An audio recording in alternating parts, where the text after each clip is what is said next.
professor. Oi, bom dia.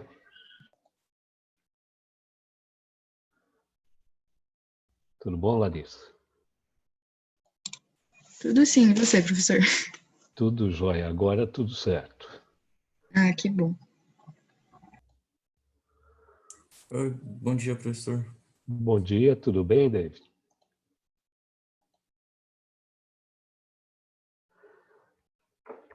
Vamos lá, estou admitindo o pessoal aqui, tá?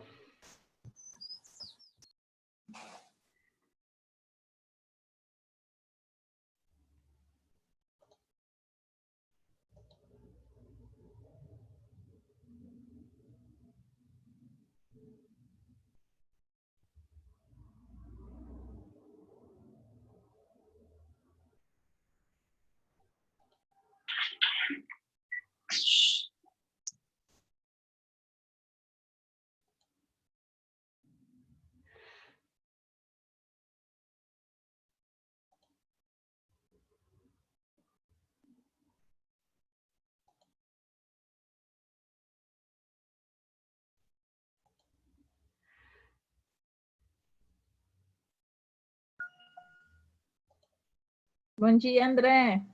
Bom dia, tudo bom, Isa? Tudo bem? Vamos sobrevivendo aqui.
Bom dia, pessoal. Eu acho que nós podemos começar, né? Tá tudo bem aí? Sim, professor, dá para escutar, dá para ver tudo. Dá para ver tudo direitinho? Então tá Sim. bom. Na semana passada, eu conversei com vocês, eu disse que a aula de hoje seria uma aula sobre eletricidade, introdução à eletricidade, tá? E que a gente ia pegar, então, o assunto das 4 últimas aulas da apostila, certo? Tudo bem? Foi isso, né? Então tá, mesmo que a gente não consiga terminar o assunto das 4 últimas aulas, a gente vai conversar sobre eletricidade até dar o nosso horário e depois o resto a gente faz numa próxima oportunidade, tá bom? Beleza? Então, posso começar? Digam sim. Sim, Sim, professor. né? Sim. Legal. Então eu vou passar vocês para outra tela, tá bom? Então, até já. Espera aí, deixa eu pôr a Ana Beatriz aqui. Isso.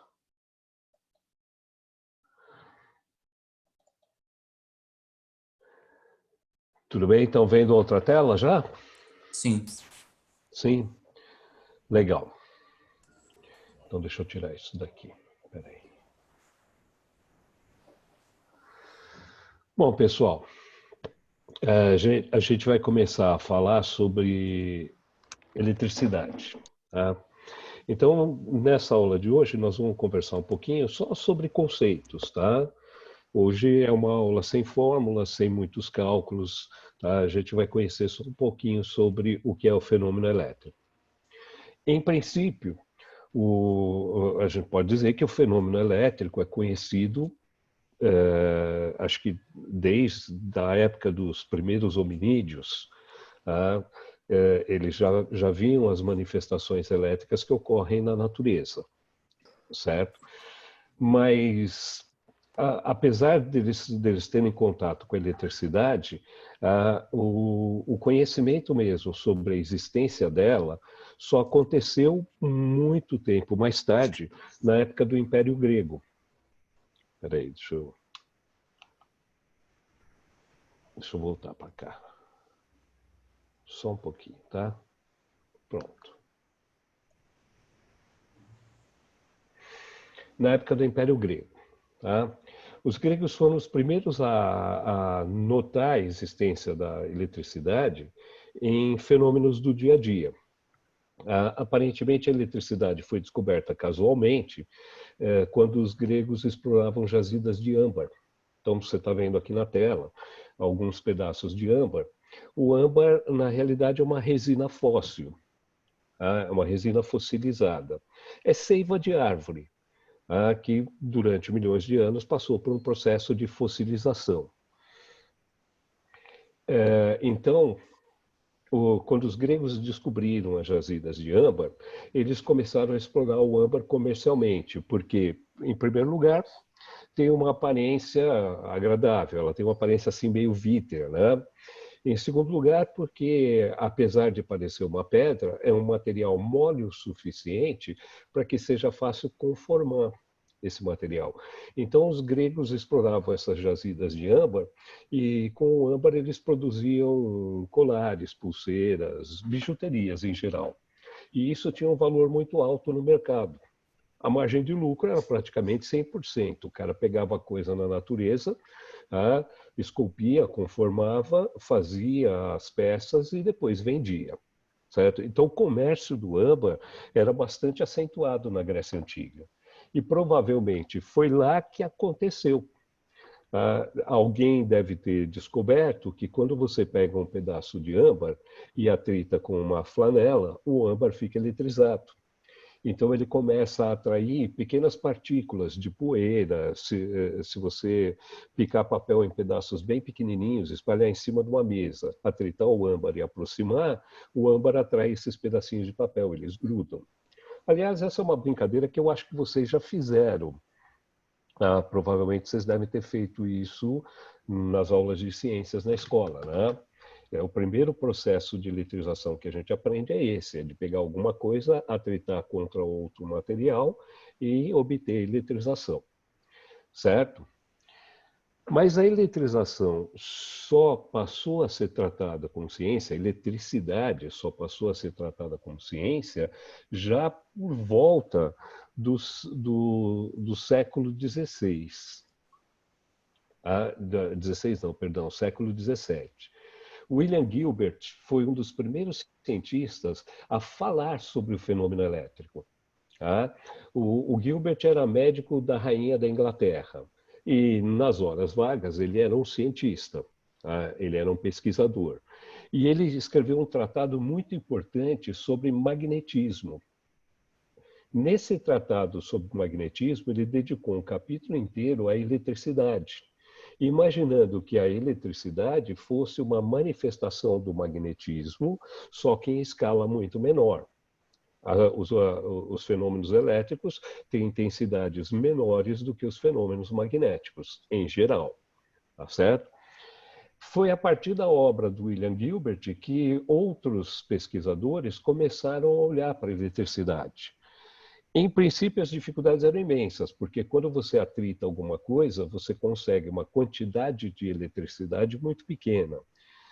Então, os fenômenos são sempre de baixíssima intensidade. A coisa deu uma melhorada quando, por volta de 1670, um alemão chamado Otto von Guericke construiu uma imensa máquina de eletrizar. Então, surgiram as primeiras máquinas eletrostáticas. O Guericke conseguiu, com essa máquina, fazer com que corpos de grandes dimensões acumulassem quantidades razoavelmente grandes de carga elétrica, a ponto de saltar faísca entre os corpos. E aí, então, a eletricidade virou uma febre. Mais tarde, por volta de 1736, um cientista francês chamado Charles-François Diffie fez uma descoberta importante. O Diffie tentou eletrizar vários tipos de materiais, mas aparentemente, por erros experimentais, o Diffie só conseguiu sucesso em eletrizar vidro ou resina, tá? No caso, o âmbar. E quando ele estava fazendo as experiências, ele percebeu uma coisa interessante. Quando você eletriza dois corpos de âmbar e aproxima, existe uma força de repulsão entre eles. Você pega uma flanela, eletriza duas esferas de âmbar, elas passam a se repelir. Se você pegar uma flanela e eletrizar dois corpos de vidro e aproximar os dois, eles também se repelem. Então, o Diffie chegou à conclusão de que só dois tipos de material podiam ser eletrizados, que eram o vidro e a resina, e que quando eles estavam eletrizados, havia entre eles uma força de repulsão. Quando o Diffie tentou levar essa descoberta para a Academia de Ciências de Paris, ele se propôs a fazer uma demonstração. O pessoal da Academia de Ciências se reuniu, porque na época eles não conheciam nada sobre eletricidade, e eles estavam curiosos para saber o que era esse fenômeno elétrico. Então o Diffie foi lá e foi demonstrar para eles o que acontecia quando você aproximava dois corpos eletrizados. E daí, para surpresa do Diffie, quando ele fez a experiência, ele eletrizou um corpo de resina e um corpo de vidro. Na hora que ele aproximou os dois, ao invés deles se repelirem, eles se atraíram. O pessoal da academia deve ter amado, né? Porque até então ninguém sabia que eletricidade atraía eletricidade. Mas para o Diffie teve uma certa frustração, porque ele foi demonstrar que eletricidade repelia eletricidade e na demonstração aconteceu o oposto. Diffie, então, voltou para suas experiências, começou a repetir todas as experiências que ele tinha feito, mas aí de uma forma mais sistemática. Ele começou a fazer anotações e logo ficou claro para ele uma coisa importante. Quando ele aproximava duas resinas eletrizadas, elas se repeliam. Quando ele aproximava dois vidros eletrizados, eles se repeliam. Mas resina eletrizada e vidro eletrizado se atraíam. E aí o Diffie teve que arrumar uma justificativa para isso. Depois de pensar por um tempo, o Diffie chegou a uma conclusão extraordinária. Existem duas eletricidades. Existe a eletricidade das resinas e a eletricidade dos vidros. Então o Diffie passou a chamar uma de eletricidade resinosa e a outra de eletricidade vítrea. E ele estabeleceu assim a primeira lei da eletricidade. Eletricidade resinosa repele eletricidade resinosa, assim como eletricidade vítrea repele eletricidade vítrea. E aí ele tentou divulgar essas descobertas. Mas, para o azar dele, mais ou menos nessa mesma época, um outro cientista do outro lado do Oceano Atlântico, um cara chamado Benjamin Franklin, também tinha descoberto as forças de origem elétrica. Só que o Franklin não tinha cometido os mesmos erros experimentais que Diffie. E o Franklin, então, percebeu que a maioria dos materiais podia ser eletrizada. Quando o Franklin, então, percebeu que existiam forças de atração elétrica ou de repulsão elétrica, ele teve que descobrir uma justificativa para isso. E a justificativa do Franklin foi alguma coisa assim. O Franklin imaginou que todo corpo contém uma quantidade natural de fluido elétrico. Se por algum processo o corpo perde parte desse fluido elétrico, ele fica com carga a menos de fluido. Ele fica com menos carga de fluido elétrico do que o normal. Repare aqui que o termo carga está sendo usado no seu sentido original, tá? No sentido original, carga significa... Desculpa, eu pensei que vocês iam completar a frase. Carga significa... Ninguém completou? Tá bom, vou te dar uma dica, tá? Movimento? Não, não. Ó, vou te dar uma dica. Caminhões são veículos de transporte de carga, não é verdade? Esse é o sentido original da palavra carga. Caminhões conseguem transportar grandes quantidades de massa, certo? Então, o termo carga, no seu sentido original, significa massa. Portanto, Franklin estava falando sobre massa de fluido elétrico. Então, ele dizia assim, ó, o corpo tem uma massa natural, uma carga natural de fluido elétrico. E ele é neutro. Se por algum processo ele perder parte dessa carga, ele vai ficar com menos carga do que o normal. Se por outro lado, por algum processo, ele ganhar mais carga, mais massa de fluido elétrico, ele também vai ficar eletrizado. E aí a justificativa para as atrações ou repulsões elétricas que o Franklin arrumou foram assim: corpos com excesso de carga de fluido elétrico, ou seja, com excesso de massa de fluido elétrico, assim como corpos com falta de carga de fluido elétrico, certo? Ou com falta de massa de fluido elétrico, repelem-se mutuamente. Então, dois corpos com excesso de massa elétrica se repelem. Dois corpos com falta de massa elétrica se repelem também. Mas se um corpo apresenta falta de carga e o outro apresenta excesso de carga de fluido elétrico, a força entre eles passa a ser uma força de atração. E o Franklin imaginava então que a atração elétrica tentava juntar os dois corpos para que em contato eles trocassem carga de fluido elétrico e voltassem ao estado natural.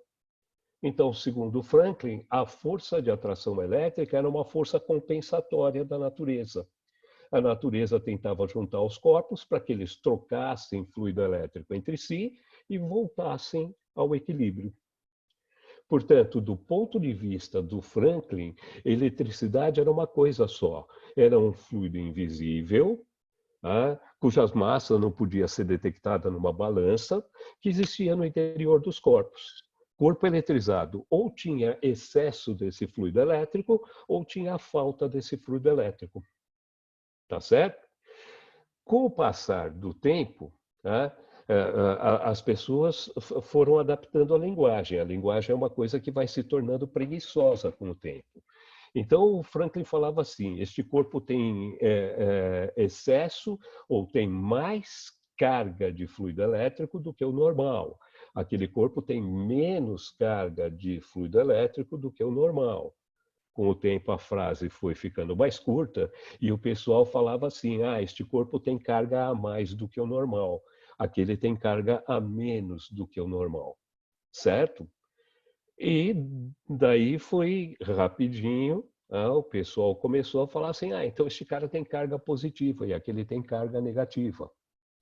Então, o positivo e o negativo davam a ideia de ter excesso de fluido elétrico ou falta desse fluido elétrico. Tá certo? A ideia funcionava tão bem e o Franklin tinha acertado tanto nas suas experiências que logo os trabalhos do Franklin foram divulgados praticamente no mundo inteiro. E as pessoas então começaram a usar essa linguagem. Então nasceu aí a linguagem que fala sobre as cargas elétricas. Tá legal? Então o termo carga foi adaptado para a eletricidade para falar sobre a tal da massa de fluido elétrico. Carga positiva, excesso de fluido. Carga negativa, falta de fluido. Beleza? Tudo bem? Tá, mas essa história de fluido elétrico, ela caiu por terra com o passar do tempo. Tá? As pessoas logo perceberam que esse tal de fluido elétrico aparentemente não existia. E a ideia das cargas elétricas devia estar associada de alguma forma à estrutura da matéria. Tá? Com o desenvolvimento dos modelos atômicos, começou a ficar claro que a eletricidade, de alguma forma, tinha a ver com os átomos. Tá? Na realidade, o modelo que nós temos hoje, o modelo mais simples que justifica a existência da eletricidade, é esse modelo aqui. Tá? O átomo é constituído por uma região central e maciça, que nós chamamos de núcleo, e uma região periférica, que é praticamente vazia, que nós chamamos de eletrosfera. No núcleo do átomo, nós temos dois tipos de partículas, os prótons e os nêutrons. Enquanto que na eletrosfera nós temos partículas denominadas elétrons. Só uma observação, tá? Esse modelinho que eu acabei de colocar aqui para você, esse modelinho que eu coloquei para vocês aqui na tela, na realidade, vocês já devem ter visto em vários livros, tá? Ele é um modelo simplista, tá? Ele não descreve orbitais, por exemplo, tá? E existe um exagero nas proporções. Se a eletrosfera fosse de fato do tamanho que está desenhado aqui, o núcleo seria praticamente invisível, não é verdade? Então a gente exagerou um pouquinho só com uma finalidade didática para a gente compreender como é que as partículas se distribuem no átomo, certo? Professor, Oi, quem está chamando? é a Natália. É para Oi, você Natália. liberar a Renata. Cadê? Aqui Ela não tá caiu. E eu chamei ela de volta, tá? Eu chamei a Renata de volta, eu não estou vendo a Renata. Eu entrei. Obrigada, Nath. Tá bom. Ah, de nada. Tá joia. Beleza. Tudo bem?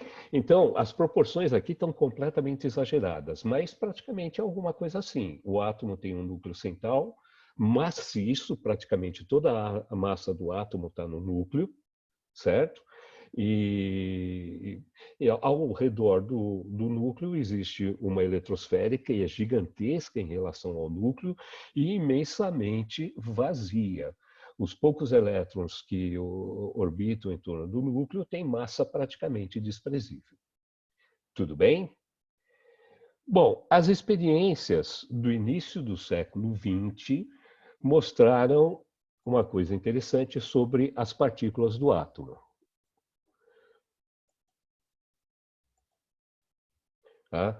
Bom, primeiro, prótons têm um comportamento parecido com aquilo que o Franklin chamava de ter excesso de fluido elétrico, tá? Enquanto que elétrons têm um comportamento parecido com aquilo que o Franklin chamava de ter falta de fluido elétrico. Tá? Como que os cientistas perceberam isso? Com experiências de eletromagnetismo, tá? Isso já é início do século XX, portanto, a gente já tem os primeiros aceleradores de partícula e as primeiras experiências sendo feitas com as partículas do átomo. Tudo bem? Então, a brincadeira realizada por pesquisadores foi a seguinte: pegava-se um pedacinho do átomo, uma partícula do átomo, podia ser próton, nêutron ou elétron, e acelerava-se essa partícula de forma a fazê-la atravessar um campo magnético. Tá? Ao atravessar o campo magnético, os prótons sofriam um certo tipo de desvio. Portanto, ao passar por dentro do campo magnético, o próton sofria ação de uma força magnética. Tudo bem? Fazendo a mesma experiência com nêutrons, nêutrons atravessavam o campo magnético sem apresentar nenhum tipo de desvio. Portanto, os nêutrons não sofriam ação magnética. Já os elétrons atravessando o mesmo campo magnético sofriam um desvio muito mais acentuado, o que dava a ideia de que os elétrons deveriam ter uma massa muito pequena, e o desvio do elétron era oposto ao desvio dos prótons. Tá? Então, ao atravessar campos magnéticos, as partículas tinham comportamentos diferentes. Prótons desviavam da mesma forma que as cargas positivas interagiam com campos magnéticos. Elétrons desviavam da mesma forma que as cargas negativas interagiam com campos magnéticos. Então, a partir do início do século XX, começou-se a associar aos prótons a ideia das cargas positivas e aos elétrons a ideia das cargas negativas. Tudo bem? Então, o termo carga positiva e carga negativa foram mantidos para que se tivesse uma coerência com os trabalhos iniciados pelo Franklin e depois desenvolvidos por todos os cientistas que trabalharam com eletricidade. Tudo bem? Mas o grande lance mesmo aconteceu ainda no início do século XX, por volta de entre 1905 e 1910, um cientista norte-americano chamado Robert Andrew Millikan realizou uma experiência, assim, no seu conceito extremamente simples, mas elaborada o suficiente para que ele conseguisse, depois de meses de cálculos estatísticos, determinar o valor da carga elétrica de um elétron. Foi um trabalho estatístico, ele mediu mais de 1000 quantidades de carga, tá? E ele conseguiu, então, determinar que um elétron deve ter uma carga elétrica de 1,6 vezes 10 a menos 19 coulombs. Desculpa, elétron para nós tem carga negativa, certo? Então, a carga elétrica de um elétron, segundo o Millikan, deveria ser menos 1,6 vezes 10 a menos 19 coulombs. E o Millikan chegou à conclusão de que essa seria a menor carga elétrica possível de se encontrar livre na natureza. Como os átomos têm número igual de prótons e de elétrons, e os átomos normalmente são neutros, o Millikan então supôs que os prótons também deveriam ter essa quantidade de carga elétrica, só que com sinal positivo. Então, a partir daí, o Millikan estabeleceu que existe uma carga elétrica mínima possível de se encontrar na natureza e que ela deve ser a carga elétrica das partículas elementares. Tá? Ele chamou, então, a essa quantidade de carga elétrica elementar, 1,6 vezes 10 a menos 19 coulombs. E não existe a possibilidade de você encontrar livre na natureza uma partícula que tenha carga elétrica menor do que essa. Tá? Outra coisa importante, a eletricidade está associada a essas partículas. Então, um corpo, ao ser eletrizado, ele deve receber quantidades de carga elétrica que seja múltipla desse valor elementar. Tá ok? Então, as cargas elétricas são todas múltiplas desse valor, múltiplas de 1,6 vezes 10 a menos 19 coulombs. Na realidade, gente, o que o Millikan estava fazendo no início do século era descobrir que quantidade de carga elétrica não pode ter qualquer valor. Quantidade de carga elétrica sempre é múltipla de um valor elementar. Então, o que ele estava afirmando ao mundo é que a eletricidade era um fenômeno quântico ou um fenômeno quantizado. Tá? Quantizado significa que as quantidades são sempre múltiplas de um valor elementar. E esse valor elementar é conhecido na física moderna como quantum. Então, o quantum de eletricidade é a carga elementar. 1,6 vezes 10 a menos 19 coulombs. Tudo bem, pessoal? Até aqui alguma dúvida? Pode falar, David? Nesse contexto do Robert Millikan, a carga tinha o mesmo significado do que o do Benjamin Franklin, que seria a massa de fluido elétrico? Eu Na perdi nisso. realidade, não. Por volta do início do século XX, os cientistas tinham descartado completamente a existência do tal do fluido elétrico. Tá? Essa ideia de fluidos que são invisíveis, que não podem ser medidos diretamente no laboratório, foi uma ideia que foi sendo descartada aos poucos. Essa mesma ideia tinha sido usada pelo Lavoisier, quando o Lavoisier começou a desenvolver a calorimetria. Tá? O Lavoisier dizia assim: a temperatura dos corpos é mantida por um fluido invisível que existe no interior dele, chamado calórico. O calórico não pode ser visto, o calórico não pode ser medido nas balanças de massa, o calórico não pode ser detectado, mas o calórico mantém a temperatura dos corpos. Então, quando a temperatura de um corpo varia, ou é porque ele recebeu mais calórico, ou é porque ele perdeu parte do seu calórico.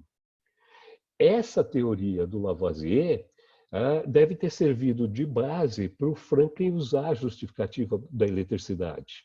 Tá? O Franklin deve ter justificado tudo imaginando, então, que existia um tal de fluido elétrico. Com o passar do tempo, a teoria do calórico foi para o espaço e os cientistas, aos poucos, foram perdendo a crença no fluido elétrico.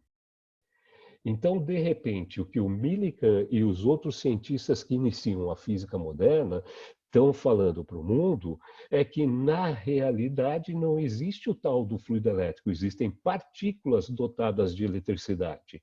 E essas partículas dotadas de eletricidade têm a eletricidade como uma propriedade delas. Pode parecer uma coisa estranha pensar que eletricidade é propriedade de partículas, mas se você pensar bem, o que é massa? Bom, a massa é uma propriedade de partículas.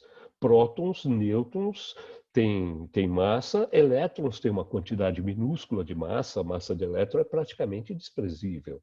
Mas massa é uma propriedade dessas partículas. Eletricidade também é. Tá legal? Só os nêutrons não têm essa propriedade, mas prótons e elétrons têm. E por algum motivo, eletricidade de próton e eletricidade de elétron se atraem.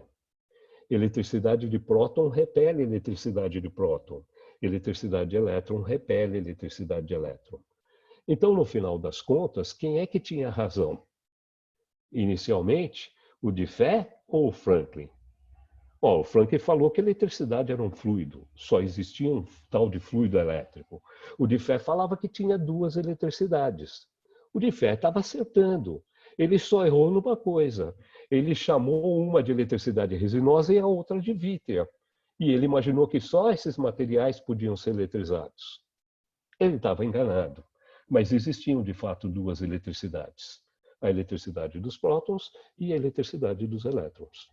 Tudo bem? Responde a sua pergunta, sim ou não, Dave? Sim, valeu, professor. Joia. Tá bom?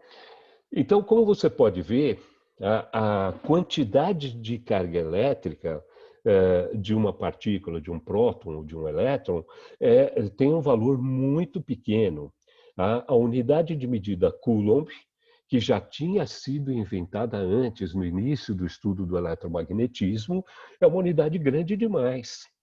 Então, a carga do elétron fica representada por um número cuja ordem de grandeza é 10 a menos 19. 10 a menos 19 é uma coisa quase que infinitamente pequena, tá certo?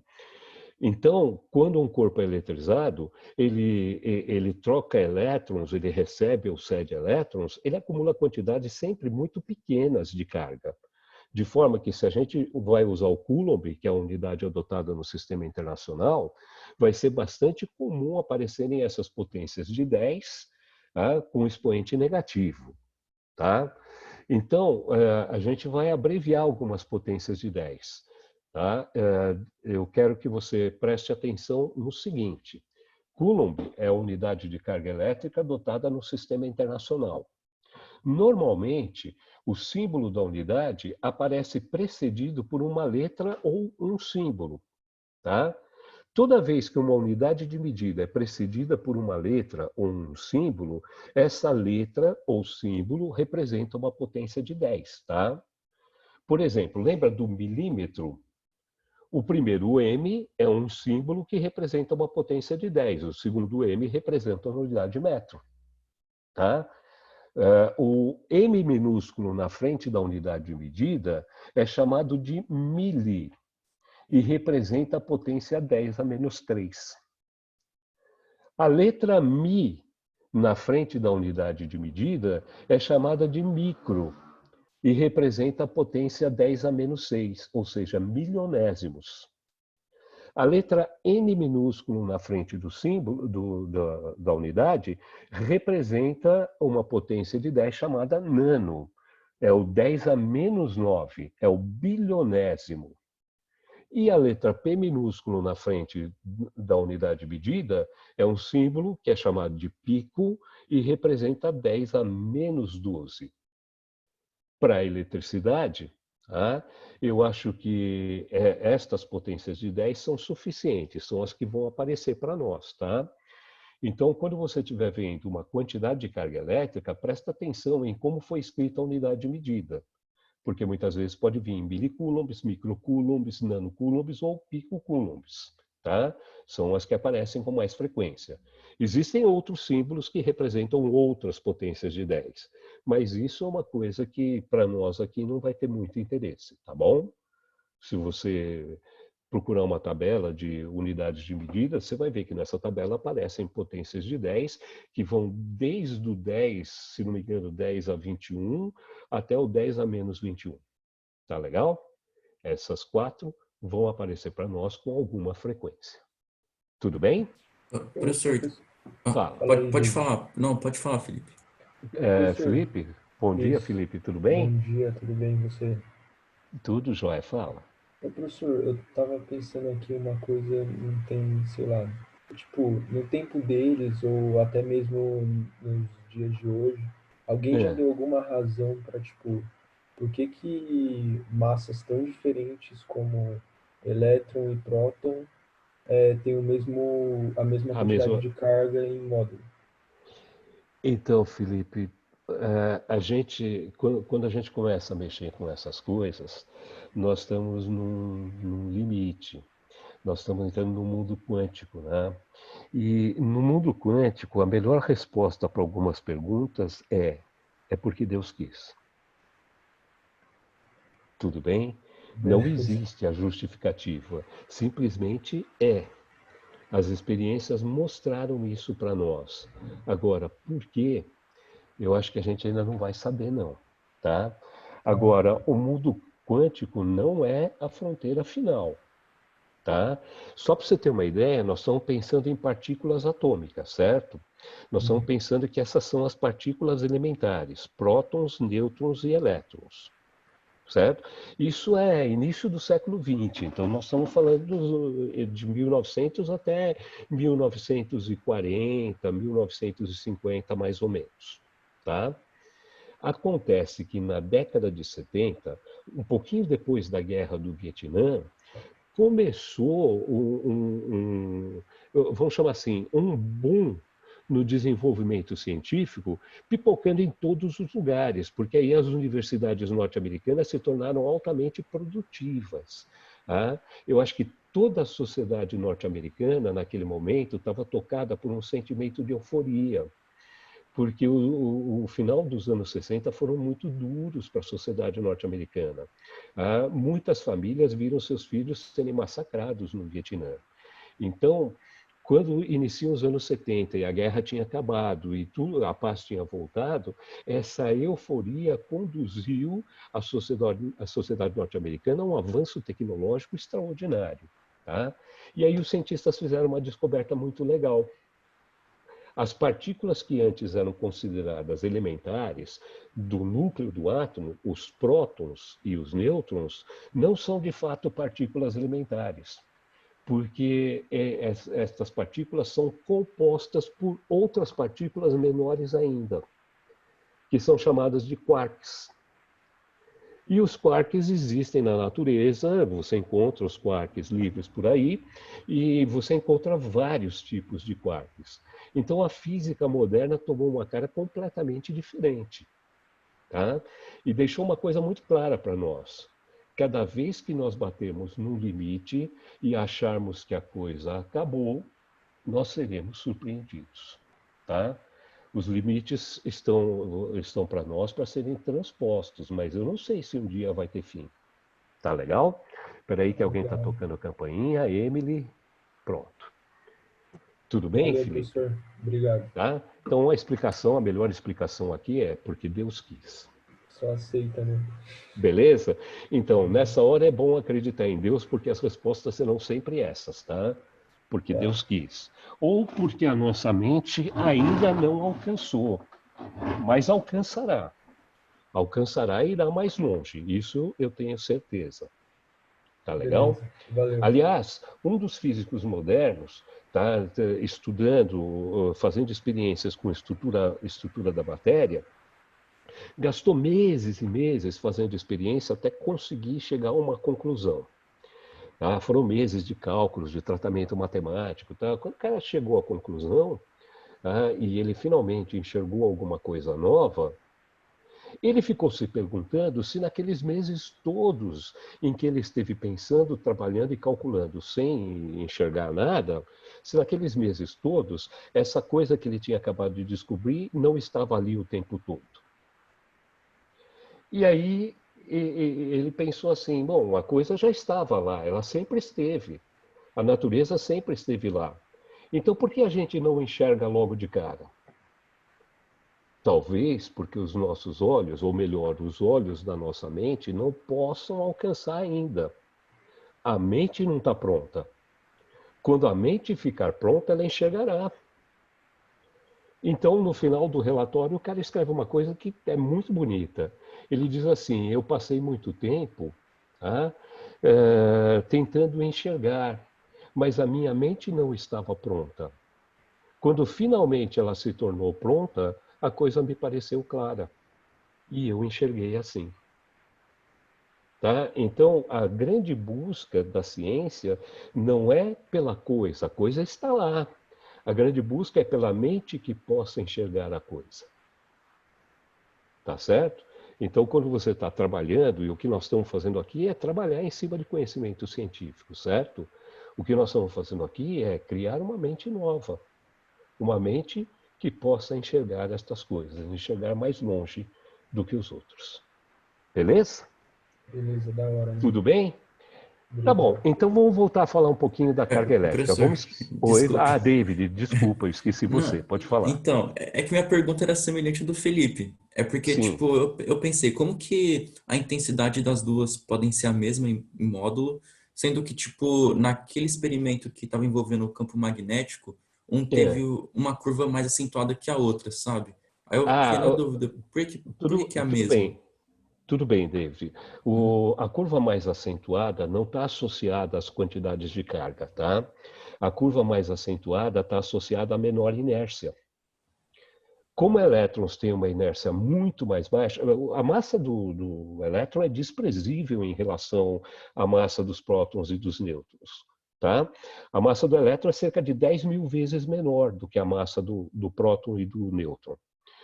Então, o elétron pode ser acelerado de uma forma muito mais fácil do que as outras duas partículas. As outras duas partículas são mais, entre aspas, pesadonas. Tá? Então, com uma mesma força, ou com uma mesma intensidade de força, elétron desvia muito mais a trajetória. Tá? Então, essa foi a conclusão dos cientistas que estavam trabalhando com a estrutura da matéria já no início do século XX. Que elétrons deviam ter uma massa desprezível porque a curva do elétron era muito mais fechada nos campos magnéticos. Tá ok? Então, ali a questão, fazer uma curva mais aberta ou mais fechada tem a ver com massa, certo? Mas as forças tinham a mesma intensidade. Então, as cargas deviam ser as mesmas. Agora, a resposta continua sendo essa. Por quê? Mas porque Deus quis. Agora, pode apostar uma coisa, tá? O fenômeno gravitacional e o fenômeno elétrico são fenômenos distintos. Tanto é que depois do início da física moderna, os cientistas passaram a considerar que na natureza só existem 3 tipos de interação. E aí o Pipoca, o Pimenta, eles que me perdoem, tá? Mas só há 3 tipos de interação. Existe força gravitacional, força elétrica e força nuclear. A força nuclear é que vai justificar a existência do núcleo. Porque se você pensar bem, o núcleo tem o quê? Carga positiva e carga negativa.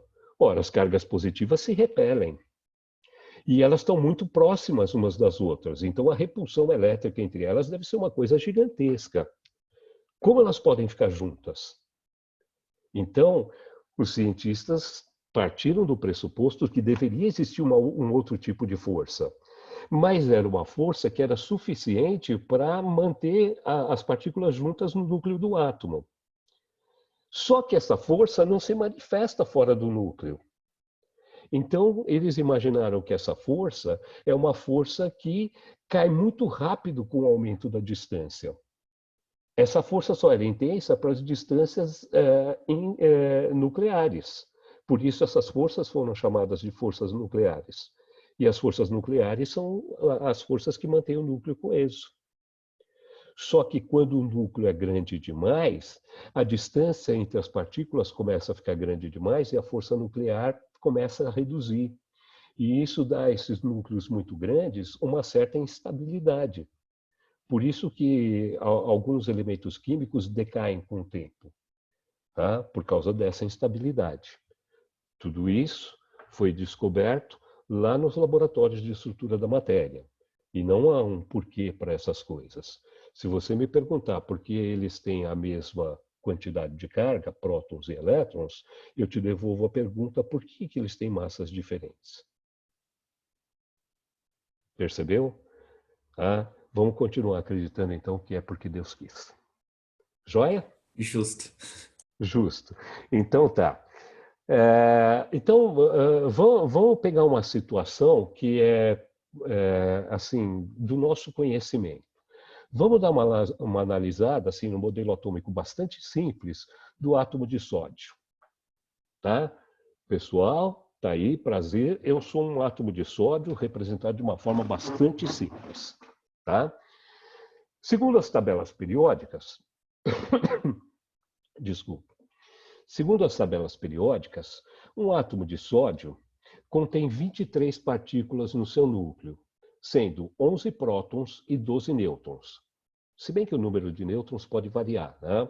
Mas são 11 prótons. Tudo bem? Então, em média, o átomo de sódio tem 11 prótons e 12 nêutrons. Se ele tem 11 prótons e ele é neutro, pode apostar que na sua eletrosfera ele tem 11 elétrons. Certo? São 11 elétrons, a carga total dos 11 elétrons equilibra a carga total dos 11 prótons e, portanto, a carga total do átomo de sódio é zero. Todo mundo concorda? Todo mundo entende isso? Sim ou não? Cara, eu estou atrapalhado aqui, eu não estou vendo nenhum de vocês, tá? Então, digam sim, por favor. Sim, professor. Sim? Beleza. Tá? Então, tá aí o cara que é neutro. Agora, o que significa eletrizar? Como é que a gente faz para eletrizar esse cara? Ah, peraí. Não sei se você reparou, mas eu tentei aqui na figurinha fazer uma distribuição eletrônica por camadas, né? Lembra daquele lance de distribuição eletrônica? A camada mais interna tem 2 elétrons, a próxima camada tem no máximo 8 elétrons e assim por diante, certo? Então, a penúltima camada desse cara tem 8 elétrons, a última camada tem apenas 1. Deve ser por isso que esse cara faz parte daquela família na tabela periódica que é chamada de família 1A. Lembra disso? Sim? Então tá. Esse cara... Oi? Tudo bem? Esse cara... Você falou sim, prof. Tá joia. Esse cara só tem 1 elétron na camada de valência. Mas se você olhar para a camada anterior dele, você vai encontrar 8 elétrons. 8 elétrons na camada de valência não seria a tal da configuração estável? Então, esse cara, para chegar na configuração estável, ele está louco para jogar esse elétron da camada de valência fora e ficar com a camada anterior. Não é verdade? Esse cara é um doador de elétrons, ele doa um elétron com uma facilidade muito grande. Então, imagina você o que aconteceria se um quantum de energia atropelasse esse elétron. Se essa quantidade de energia for suficiente, o elétron pula fora e vai embora, não é verdade? Então, o elétron absorve essa energia, vai embora e olha o que aconteceu com o nosso sódio. Perdeu o último elétron, aquele que estava na camada de valência. E agora ele tem a configuração estável, não é verdade? Então, o sódio finalmente chegou onde ele queria. Configuração eletrônica estável. Mas ele perdeu um elétron, certo? Então, agora, a quantidade total de carga elétrica desse cara não é mais zero, porque ele tem 11 prótons e só 10 elétrons. Está sobrando um próton, não está? Então, isso confere a este cara um caráter positivo. Por isso, eu represento ele assim, o símbolo Na com um sinal de mais em cima. Significa que ele tem agora um próton a mais do que o número de elétrons. Ele não é mais um átomo. Agora ele é chamado de íon sódio. Tudo bem? Esse Sim. cara está eletrizado. Agora, qual é a quantidade de carga elétrica dele? Putz, cara, se fosse uma aula do Alvânio, talvez o Alvânio dissesse assim, bom, então o íon sódio tem carga mais 1. Isso é um abuso de linguagem, tá? Porque o Alvânio não está falando sobre carga. Quando o Alvânio fala o íon sódio tem carga mais 1, ele não está falando de carga, ele está falando de balanço eletrônico. Tá? Quando ele faz o balanço, sobra um próton. Ou seja, isso significa que ele perdeu um elétron. E isso para o Alvânio vai ser importante porque depois ele vai fazer balanceamento de equações químicas. Não é verdade? Ele precisa saber quantos elétrons o cara perdeu ou ganhou, tá? Para poder fazer o balanceamento das equações. Não é verdade? Agora, quando se fala mais 1, sódio mais 1, não se está falando sobre carga elétrica. Tá bom, então eu quero falar sobre carga elétrica. Como é que calcula a carga elétrica desse sujeito? Ah, bom, olha lá. Calma, não vai apavorar. Vamos fazer um passo a passo. Vamos pensar na carga elétrica total do núcleo. O núcleo tem 11 prótons e 12 nêutrons. Ora, os nêutrons não têm carga elétrica, portanto, contam os 11 prótons, certo? Então, a carga do núcleo deve ser 11 vezes a carga do próton, que é 1,6 vezes 10 a menos 19 coulombs, certo? Já na sua eletrosfera, esse cara perdeu um elétron, portanto, ele tem só 10 elétrons. Então, a carga da eletrosfera seria 10 vezes a carga de cada elétron. Portanto, seria 10 vezes menos 1,6 vezes 10 a menos 19 coulombs. A carga total do íon seria a carga do núcleo mais a carga da eletrosfera, certo? Quando eu faço uma menos a outra, eu posso colocar o valor 1,6 vezes 10 a menos 19 em evidência. E aí a carga total fica sendo 11 menos 10, que multiplica 1,6 vezes 10 a menos 19 coulombs. Ora, 11 menos 10 dá 1. Portanto, a carga total desse cara é mais 1,6 vezes 10 a menos 19 coulombs. Então, o Alvânio fala assim, o íon sódio tem carga mais 1. Errado. O íon sódio tem balanço eletrônico mais 1. Significa um próton a mais do que elétron. Legal? O André fala assim, o íon sódio tem carga 1,6 vezes 10 a menos 19 coulombs. Tá legal? E isso vai ser fundamental, porque depois a gente vai ter que calcular a força de interação elétrica entre corpos eletrizados. Beleza? Então, vamos dar uma ajeitada nessa bagunça e vamos pensar assim.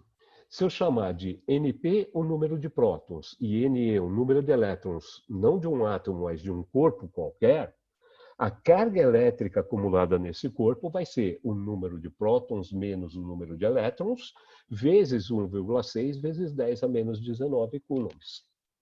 Assim, se o número de prótons for maior do que o número de elétrons, a carga elétrica do corpo é positiva. Se o número de prótons do corpo for menor do que o número de elétrons, a carga resulta negativa. Agora, se você quiser simplificar, você pode escrever que qualquer corpo eletrizado tem uma quantidade de carga elétrica igual a mais ou menos N, que multiplica 1,6 vezes 10 a menos 19 coulombs. E esse N minúsculo aqui representa o quê? O número de elétrons que esse corpo ganhou ou perdeu durante o processo de eletrização. E o sinal? Ah, bom, o sinal você decide assim. Se o corpo perdeu elétrons durante a eletrização, ele ficou com carga positiva. Se o corpo ganhou elétrons durante o processo de eletrização, ele vai ficar com carga negativa. Então, você define o sinal. Tá legal? Verifica, o cara ganhou ou perdeu elétrons? Ele era neutro? Ganhou ou perdeu elétrons? tá? E aí você escolhe o sinal. Tudo bem? Pega o número de elétrons que ele ganhou ou perdeu, multiplica pela carga elementar. Joia? Tudo bem aí, gente? Professor, Sim, Sim, pode falar. Quem chamou? lembra pra mim? Nós cortou o áudio, desculpa. Fala de novo. Oi? Cortou mesmo o áudio.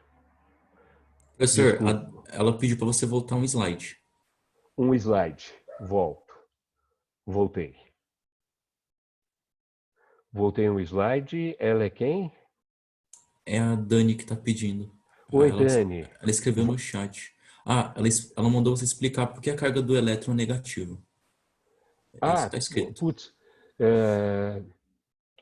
Dani, eu teria que voltar lá para a experiência, quando eu falei da experiência do Millikan, quando eu falei das experiências de física moderna, tá? Como prótons e elétrons têm comportamentos opostos dentro do campo magnético, os cientistas já sabiam que esses dois caras apresentavam cargas opostas. Nas experiências em que se faz partículas atravessarem campos magnéticos, percebe-se que prótons se comportam como o que o Franklin chamava de carga positiva. E elétrons se comportam como o que o Franklin chamava de carga negativa.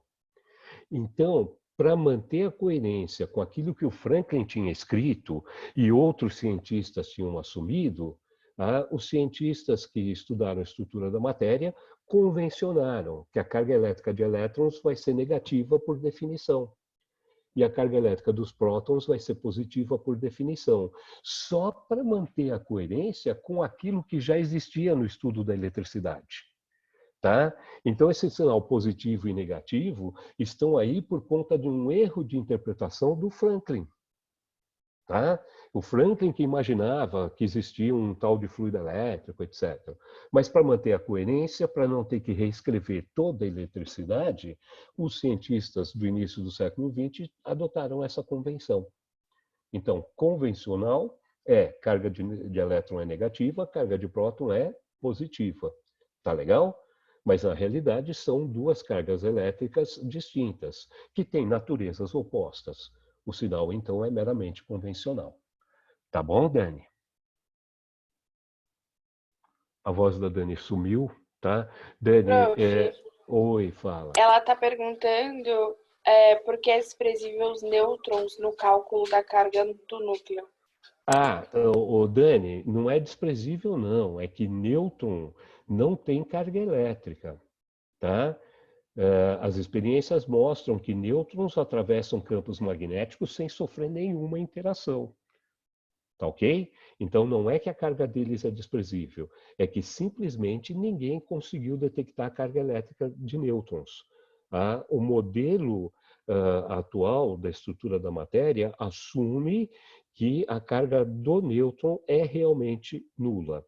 E a explicação disso vai estar nos quarks, na descoberta dos quarks, mas aí a gente vai ver isso num exercício um pouco mais para frente, tá bom? Ela falou que tá tudo bem. Beleza, Dani, valeu. Tá? Então tá. Tudo bem até aqui, sim ou não? Acho que sim. Tudo bem? Não apareceu nenhuma pergunta, né? Então tá. Então a gente já sabe o que é estar eletrizado. Estar eletrizado significa ganhar ou perder elétrons.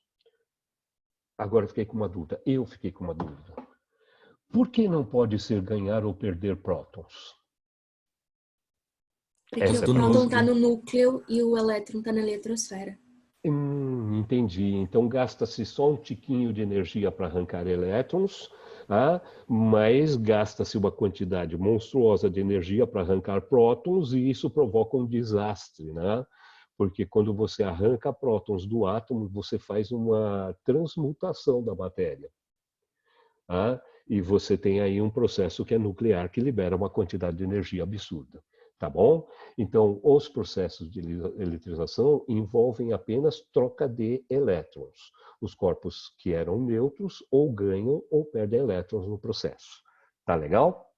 Professor, Fala. Desculpe, eu sei que não é Não. química, mas, por exemplo, se eu tirasse um próton de um átomo, É. ele viraria outro elemento químico ou não? Não, Indivíduo, né? ele continua sendo o mesmo elemento químico, mas ele passa a ser um isótopo do elemento anterior.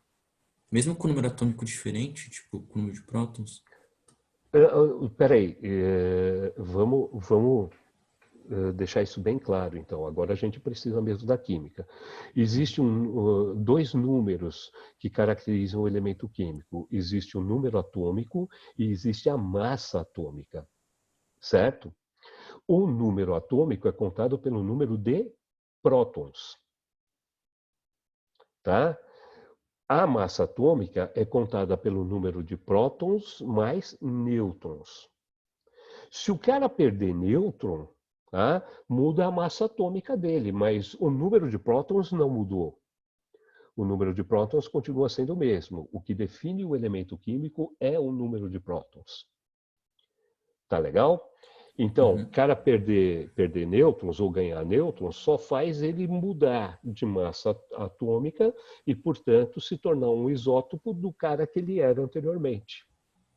Tá legal? Tudo bem? Mas e se ele perder próton?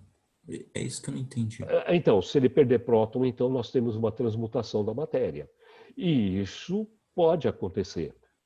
Mas pode acontecer em processos onde tudo em volta parece um inferno. Tá? Que são os processos que acontecem dentro dos grandes aceleradores de partícula. Você cria uma condição infernal, uma quantidade absurda de energia, e de repente você consegue arrancar próton de lá de dentro. Tá? Imagina uma situação assim. Existem elementos que são radioativos, não existem? Elementos radioativos podem emitir 3 tipos de radiação. A radiação alfa, a radiação beta e a radiação gama. Certo? Radiação alfa. A radiação alfa, na realidade, é uma partícula, não é uma onda eletromagnética. A radiação alfa é uma partícula que espirra de dentro do núcleo do átomo. E essa partícula que espirra de dentro do núcleo do átomo é constituída de 4 partículas elementares. É constituída de 2 prótons e 2 nêutrons. Tá? Então, quando um núcleo perde uma partícula alfa, ele se transforma em outro elemento químico. Isso é um decaimento radioativo, tá? Emitiu uma partícula alfa. Então, agora ele já não é mais o que ele era antes. Ele muda, ele é um outro elemento agora. Tá? Normalmente isso envolve uma quantidade de energia gigantesca, libera energia, etc. Partículas alfa saem com uma quantidade tão grande de energia cinética que elas têm um poder de penetração razoável, mas não vai atravessar a nossa pele. Tá? Agora, tem partículas menores que espirram de dentro do núcleo. De repente, de lá de dentro do núcleo do átomo pode espirrar um elétron. De onde esse cara saiu, putz, deve ter acontecido algum inferno lá dentro do núcleo. E aí alguma coisa acabou liberando um elétron lá dentro e esse elétron espirra com uma energia absurda. Tá? Como o elétron é muito mais leve do que a partícula alfa, o poder de penetração é muito maior. Ele também é uma partícula menorzinha, certo? Então, a radiação beta consegue atravessar a nossa pele. Tá? Mas não atravessa, por exemplo, uma parede. Tá? Então, a partícula beta tem um poder de penetração maior, mas também não é tão grande assim quanto a radiação gama, porque a radiação gama não é partícula. A radiação gama é onda eletromagnética de altíssima frequência, que é liberada também nos processos nucleares, e isso atravessa uma quantidade imensa de materiais. Eu acho que o material tem que ser muito denso para conseguir bloquear a radiação gama. Normalmente, o chumbo. Normalmente, quando você tem um elemento radioativo e você quer conter a radioatividade, você isola esse cara com uma parede de concreto com uma espessura gigantesca, 1 metro, 1,5 metro de espessura de parede. Tá? E mais uma capa de chumbo para tentar conter essa radiação. Legal? Saímos um pouquinho fora? Não, valeu, com certeza. Aqui tudo é muito bonito e muito terrível também. Tá? Agora, minha pergunta é, tá bom, já entendi o que é eletrizar e tal. Como faz para eletrizar? Você está falando em tirar elétrons do cara, tal. Como é que você faz para mexer nisso? Na prática, como se eletriza? Energia? Fornecendo energia, certo? Mas até o conceito de energia, para mim, é uma coisa meio abstrata. Eu queria saber, assim, em termos práticos, como eu faço para eletrizar? Eu pego o cara e bato com um martelo? O que eu faço com ele? Não, a gente não tem aquela experiência da bexiga e do cabelo? A gente pode ser por Hum. atrito, contato. Isso, então vamos lá, tá? Existem basicamente 3 processos de eletrização, tá? Existe eletrização por atrito, tá? Que é extremamente simples, essa é que a gente faz com as crianças, né? Por exemplo, se você pegar um canudinho de plástico, que a fabricação está proibida, eu acho, né? Mas se você for no museu, pegar um canudinho de plástico e uma folha de papel, eu acho que o melhor papel para essa brincadeira é esse papel que a gente usa na cozinha para enxugar fritura, ou guardanapo para limpar a boca, limpar as mãos, tá? Guardanapo de papel. Se você embrulhar o canudinho de plástico com guardanapo de papel, apertar bem e puxar o canudinho atritando com o papel várias vezes, o canudinho eletriza. Tá? Esse é o processo de eletrização que a gente vai chamar de eletrização, então, por atrito. Ó, eu pus que o canudinho ficou com carga positiva, mas eu não sei. Pode ser que ele fique com carga negativa, não tenho a menor ideia, tá? Então, eu estou chutando, ele eletrizou com carga positiva. Agora, como eu faço para saber que ele eletrizou? Eu vejo as cargas positivas? Não, não é visível. Não é visível. Então, como você pode ter certeza que eletrizou? Bom, por causa de alguns efeitos que a carga elétrica pode provocar. Então, por exemplo, se você fizer um pêndulo eletrostático, o pêndulo eletrostático nada mais é do que pega uma bolinha de isopor bem pequenininha, encapa ela com papel alumínio, tá? Para ela ficar metalizada na superfície. Tá? E ela sendo de isopor, ela vai ser extremamente leve. Aí você amarra isso com um pedaço de linha de costura mesmo, e prende num suporte. Você acabou de construir um brinquedo que a gente chama de pêndulo eletrostático. Toda vez que você aproxima um corpo eletrizado desse pêndulo, a bolinha é atraída. O corpo pode estar eletrizado com carga positiva ou negativa, a bolinha é sempre atraída. Ah, um detalhe, tá? A esfera metalizada está neutra. Ela não tem carga, tá?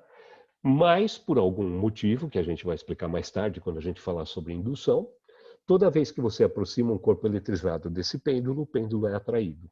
Então, essa é uma maneira de você provar que você eletrizou o canudinho. Mas, professor, fala. Mas como você usou alumínio, ele não seria carregado positivamente?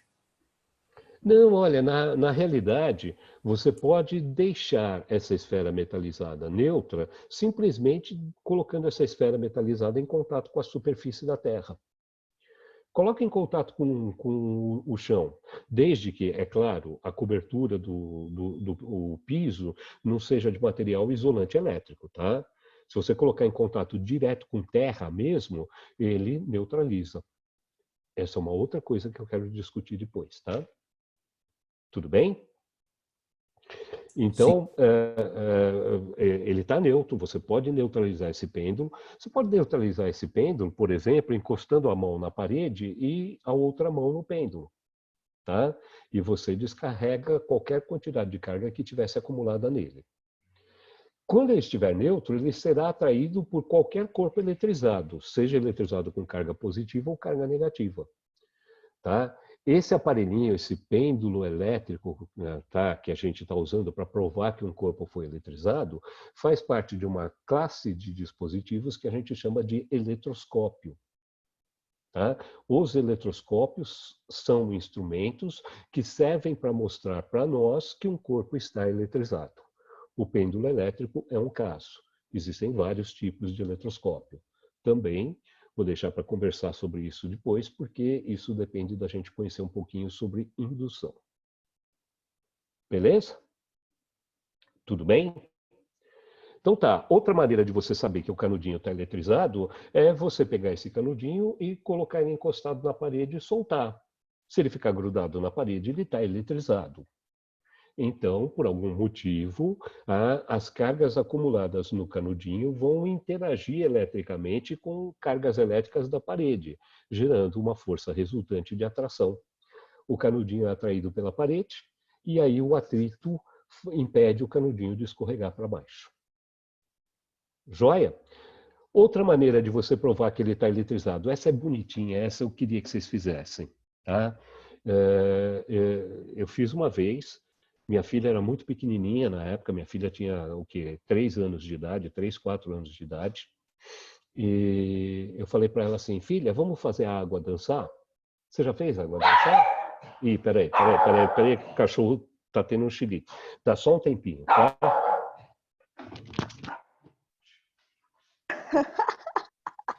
Gente, só uma coisa. A aula do Manuel não começa meio-dia? Vai Putz, começar. verdade. Vai começar agora, o Rubão vai derrubar. Acho melhor Oi, desculpa, gente. Prof, o Rubão vai te Oi. derrubar. É, Quem vai me derrubar? O o Rubão. Rubão. Não, Ah, Manuel. mudei o nosso horário. É verdade. É verdade. Gente, essa história aqui da eletrização é muito legal. Eu estou pensando em fazer o seguinte, eu posso pôr esse PowerPoint num videozinho e passar para vocês? Claro, Na prof. próxima aula a gente conversa, a gente termina essa conversa, tá? Mas eu queria que vocês vissem o resto dela, pode ser? Pode. Ninguém falou Pode ser, nada. fica combinado. Legal, eu vou passar isso para um videozinho, vou pôr um áudio assim, só para falar rápido, porque eu acho que isso daqui é interessante, tá bom? Beleza? Sim, prof, Beleza. então hoje não tem lição? Hoje ainda não, tá? Ai, obrigado. Eu queria Isso. terminar. O que foi? Não, é que eu tava falando do David, que ele tá celebrando que não tem lição. Ah, gente. bom. Professor, tô Legal. atrasado. Não, guarda essa de hoje, tá? Dá uma olhada no videozinho, depois na próxima aula eu passo a tarefa dessas aulas. Joia? Beleza. Sim. Então tá, pessoal, foi um prazer reencontrar vocês, tá? Desculpa pela bagunça de horário hoje de manhã, tá bom? Que isso. Na semana que vem a gente volta a conversar, tá? Ó, Valeu, qualquer professor. coisa, se precisar, tem o WhatsApp, falou? Beleza, professor. Beleza, então, Beleza, pessoal. prof. Muito Falou, obrigada. Um grande Tchau, abraço professor. para vocês. Tchau, tchau. Até semana que vem. Até.